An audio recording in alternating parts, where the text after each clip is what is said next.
Hello les accros de One Piece, c'est Silver et Copper. Bienvenue sur Raftali, la chaîne dédiée à tout l'univers de One Piece. Depuis une petite semaine, on annonçait le concours des 2K. Vous avez été très nombreux à participer, ça nous fait vraiment plaisir et ça montre à quel point la communauté s'agrandit. Comme pour notre premier concours, c'était une bonne expérience pour nous. Ça nous a permis d'avoir vos retours et un contact privilégié avec chaque participant. On renouvellera donc l'expérience à chaque nouvel objectif atteint et bien sûr, ce sera de mieux en mieux. Mais un peu de patience, le résultat du concours est en fin de vidéo. En attendant, parlons de notre théorie foireuse. N'oubliez pas, foireuse car on n'a pas tellement de preuves tangibles et surtout, ça ne changera pas l'histoire de le savoir. Dès le début de l'histoire, Luffy est décrit comme un pecno venant d'un endroit assez reculé. En tout cas, c'est ce que tout adversaire ont cru au moins une fois de lui. Les seules choses qui lui donnent son éclat sont sa supériorité au combat, ainsi que sa capacité d'attraction très développée. Après tout, il arrive à faire de quasiment tout le monde son allié. Mais une question nous a toujours trotté dans la tête. Luffy sait-il lire? On s'explique, il n'y a pas vraiment de preuves ou de contre-arguments pour une telle théorie. Et d'habitude, personne ne se pose ce genre de questions dans un manga. Mais on va vous donner notre analyse de cette situation et on vous dira pourquoi on pense que Luffy ne sait pas lire. Petite parenthèse essentielle, on ne se base pas sur l'anime mais uniquement sur le manga. Pour exemple, à Water 7 dans l'anime, il va lire le journal dans lequel on annonce qu'Iceberg a été attaqué alors que dans les scans, au chapitre 334, il jette un œil au journal et dit qu'il y a bien la tête d'Iceberg dedans. Il ne dit en aucun cas ce qui est écrit dans le journal. C'est Nami qui le lui explique. On a donc cherché tous les moments où il était susceptible de pouvoir lire ou écrire quelque chose. Première preuve, le premier moment qui nous est venu en tête, c'est lors de l'apparition de chaque nouvelle prime pour les membres de l'équipage. Vous allez nous dire que dans ces moments-là, il est totalement capable de lire ses avis de recherche. Mais pensons autrement. Sur ses avis, il y a toujours la photo de la personne. Il n'a donc jamais besoin de lire les noms. Il les reconnaît instantanément. Et pour les chiffres, il y a une autre explication. Si vous regardez bien, dans le passé, les personnes qui ne savaient pas lire savaient quand même manipuler les chiffres. Tout simplement qu'elles devaient faire un minimum de commerce pour payer leurs achats, leurs impôts et faire le marché. Savoir compter, ce n'est donc pas la même chose que savoir lire. Mais même là, il n'est pas très familier avec les chiffres car après Whole Cake Island, il se trompe en lisant le montant sur son propre avis de recherche. Il pense que sa prime est descendue à 150 millions de berries alors qu'elle est de 1,5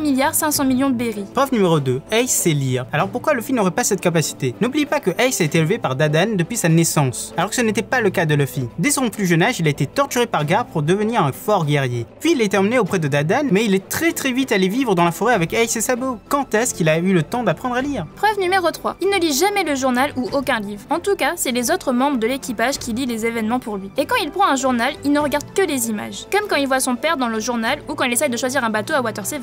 Preuve numéro 4, le fameux 3DDY n'a ni été imaginé par lui et encore moins écrit. Essayez de l'écrire vous-même sur votre bras, c'est assez compliqué. C'est Rayleigh qui a écrit tout ça pour lui. Et lors de son apprentissage, il n'avait en aucun cas besoin de savoir lire. Donc Rayleigh ne s'en est soit pas aperçu ou alors a considéré qu'il n'en avait pas besoin. Voilà, dites-nous ce que vous en pensez en commentaire. Mais trêve de bavardage. Vous l'attendiez avec impatience, voici enfin les résultats du concours des 2K et le nom des grands gagnants. On est passé par un site de tirage au sort en ligne. Vous le saviez peut-être pas, mais on a attribué à chacun de vous un numéro. Et le logiciel s'est chargé d'en récupérer 4 au hasard. Allez, c'est parti pour les noms des gagnants. Pour le lot numéro 4, le verre collector One Piece à l'effigie du personnage du moment Okiku, roulement de tambour version Denden Mushi. Balabala, balabala, balabala, balabala, balabala, balabala. Cyriel Potler, on espère ne pas avoir écorché ton nom. Félicitations, tu pourras trinquer avec nous. Pour le lot numéro 3, le petit chopper, roulement de tambour, balabala, balabala, balabala, balabala, balabala, balabala. Ketchupis, ou peu importe, mais félicitations à toi, on te contacte, t'inquiète pas. On espère qu'elle te plaira. Le gagnant du lot numéro 2, la figurine de Kinemon, un des personnages emblématiques du moment également. Roulement de tambour, balabala, balabala, balabala, balabala, balabala, balabala.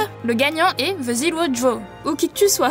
Et le gagnant du gros lot, une magnifique figurine de Zoro. Elle est décernée à... Tadam! À Kano Shanks. Après avoir arrêté une guerre, il a eu le temps de gagner un cadeau. Félicitations à vous 4. On contacte les gagnants tout de suite et les cadeaux vont être expédiés le plus tôt possible. Pour rappel, n'oubliez pas de poster une photo du lot sur les réseaux sociaux, pour preuve de notre bonne foi. On attendra la réponse des 4 gagnants jusqu'à vendredi. Si on n'a pas de réponse, on remettra le lot de 7 ou 6 personnes en jeu. Nous sommes désolés pour les autres participants, mais ce sera pour la prochaine fois. Voilà, le grand jeu concours des 2K est désormais terminé. On espère vous revoir pour les prochaines éditions et petit secret, il est fort possible qu'un nouveau jeu arrive bien plus tôt que ce que vous pensez. En tout cas, n'hésitez pas à liker la vidéo, à vous abonner si ce n'est pas déjà fait et tout le tralala comme d'habitude. C'était Silver et Copper, à bientôt les accros de One Piece.